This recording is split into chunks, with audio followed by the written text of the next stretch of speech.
Hello, welcome back. Minus the gremlins, I hope. We got the gremlins on that earlier video. This is a continuation of it, and that is the calibration of the micrometer. Well, I'll tell you what, for those that are observant of you, can you tell me what was the not so deliberate mistake when I was referring to a unit of measurement? So you could check it out, and if nobody told me what it is, well, I'll mention it on one of the comments on the next video perhaps. So then, here we go. We're going to look at this calibration, and that was this micrometer, which was the Clark. I don't know what possessed me to buy it, really. So I did get to the stage where it was 2,000th of an inch out on the graduations there. So I made an adjustment, which is not the way normal micrometers are adjusted, but because it's on the barrel part here. Okay, so I made an adjustment. Let's try to focus on it again. There we go. Whoops.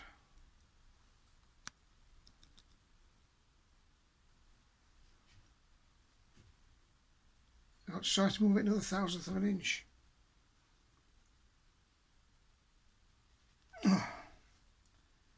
That really is tight. Okay. So, oops. So I'm trying not to encourage the gremlins to screw my video up again. In actual fact, I think it was because I'd got insufficient room on the camera video memory. Although when I checked, it said I'd got 6 gigabytes left, but it must be relating to something else. Anyway, there we go. Let's have a check now to see if I've moved that graduation another 1,000th of an inch. Let's see.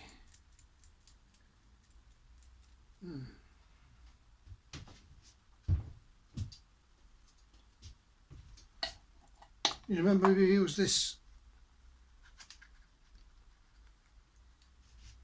very nice calibration measure.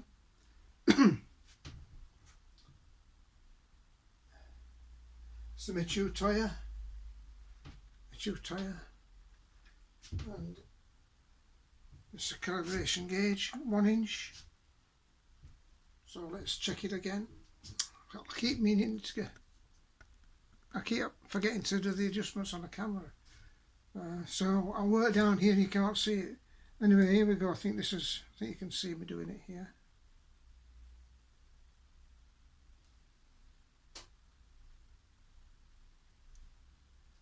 And now,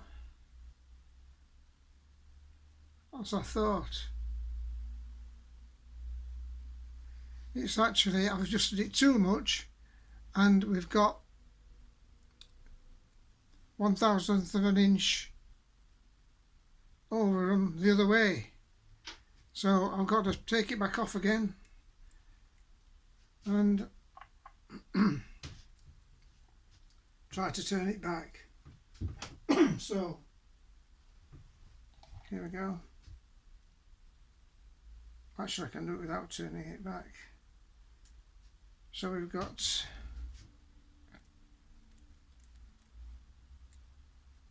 it was 1,000th of an inch. There we go.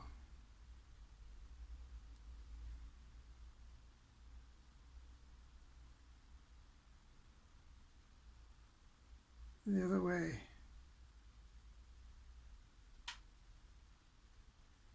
So I'll try and I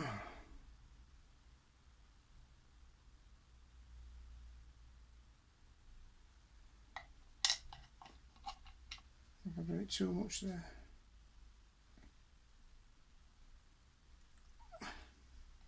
Check it again.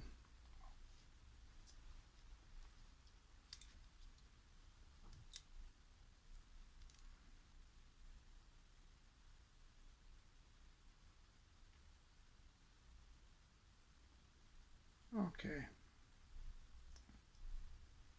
So we've still got just over 1/1000th of an inch, and I'll try and bring it back round like so.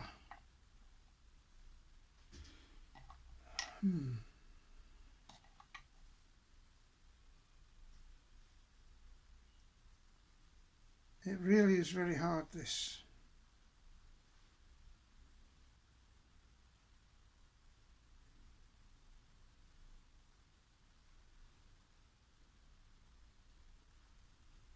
So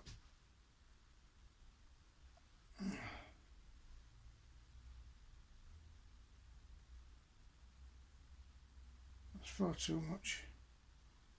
Gone too much the other way now. It's a very difficult to adjust, this micrometer, but it is a cheapie. Maybe you must be able to see me just bringing it round. Oh, now that looks pretty spot on to me. So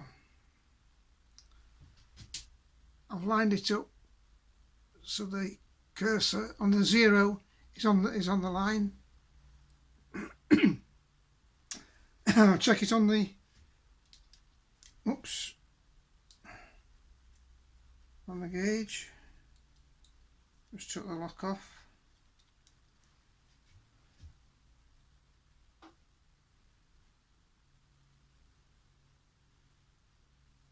And there we are.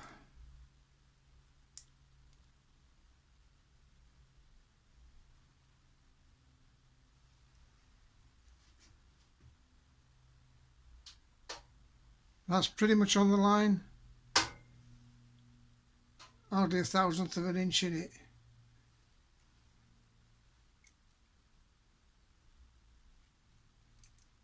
But we'll see. When I say 1/1000th of an inch, I meant 1/10 of a thou. 1/10 of 1/1000th of an inch. So it's easy to make that mistake. So,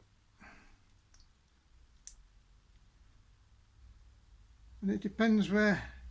So this is not a particularly good micrometer,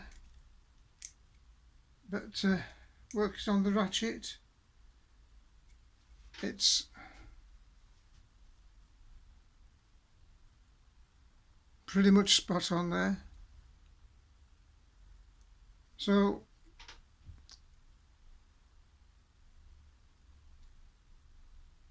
I've moved this in different positions here, and I'm getting about 1/1000th of an inch variation, which could be due to the alignment of the spindle. As I say, it's not a particular, but you can see it's lined up there.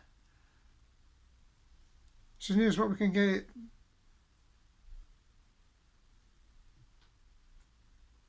I think that would be probably less than 1/10 of 1/1000th of an inch on that particular position. But with this type of cheap micrometer, if you get variations in the alignment of the spindle and the concentricity, I think could allow for a slight variation in readings. So, considering the fact that this was supplied to me brand new, and it was like 2/1000th of an inch out, got marks on there probably where somebody slipped in final adjustments. So it's not too bad. So anyway, that's how you do the adjustments on that particular micrometer. The other micrometers,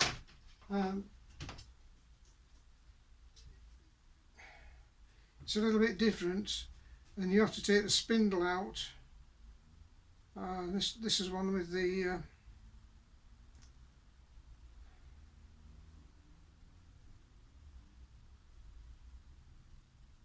this is a whoops.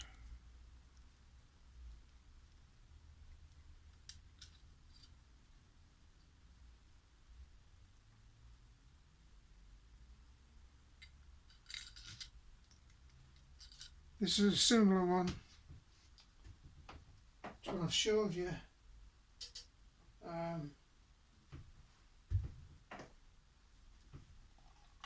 Which has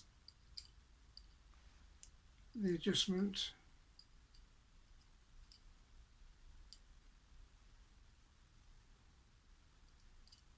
on that part of it there. So you have to take the spindle out completely on this to do it.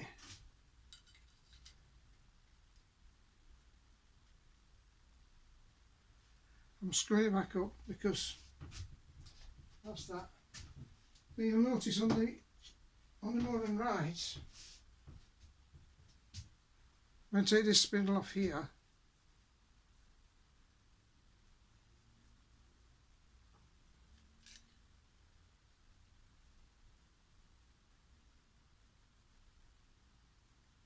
the adjustment is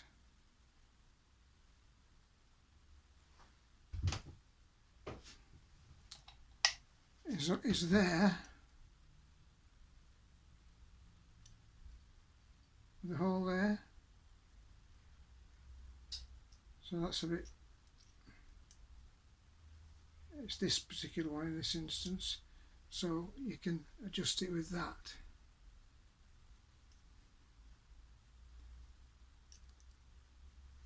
Now it's just pretty fine thread, so it moves quite a bit of radius of arc for 1/1000 of an inch. It's just a question of practice. If you practice, that's what you get when you practice, folks. So that's the more right one, but I'm not going to adjust this because I don't think it was too much out. And the other one I used, it was quite a lot out, 2/1000 of an inch, and this one is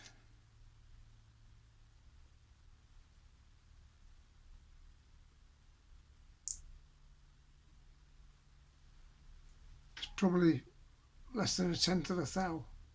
You can see there on the cursor, on the line, it's on the line, very much on the line there. So that's as near as what we can get with that.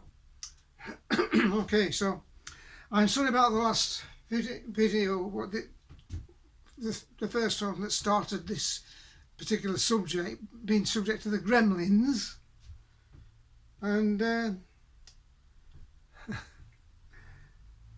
I think that'll conclude that how to set it. So what you have to do is, when you get these calibration bars, is make sure they're nice and clean, so that you don't get any finger marks on the surfaces, on the machine surfaces, because the acids in your skin can attack the surface and cause corrosion. So always put it back neatly in the box and cover it with this one's got a little bit of foam. Whoops. Come on. That's it. Put it away somewhere safe.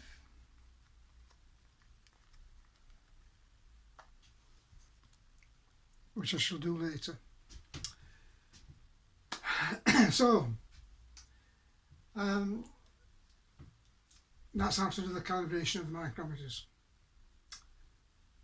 Preferably, when you do it, you won't get any gremlins because you won't be filming it. So, thanks for watching. I welcome your subscriptions. I also welcome your comments and any inquiries, sort of questions you might want to ask on this very interesting subject. Generally, not just on the micrometer, but anything. And I'll do my best to answer and get back to you as soon as we can. In the meantime, you might want to check this video out and any other, and I'll get back to you next time. See ya. Bye.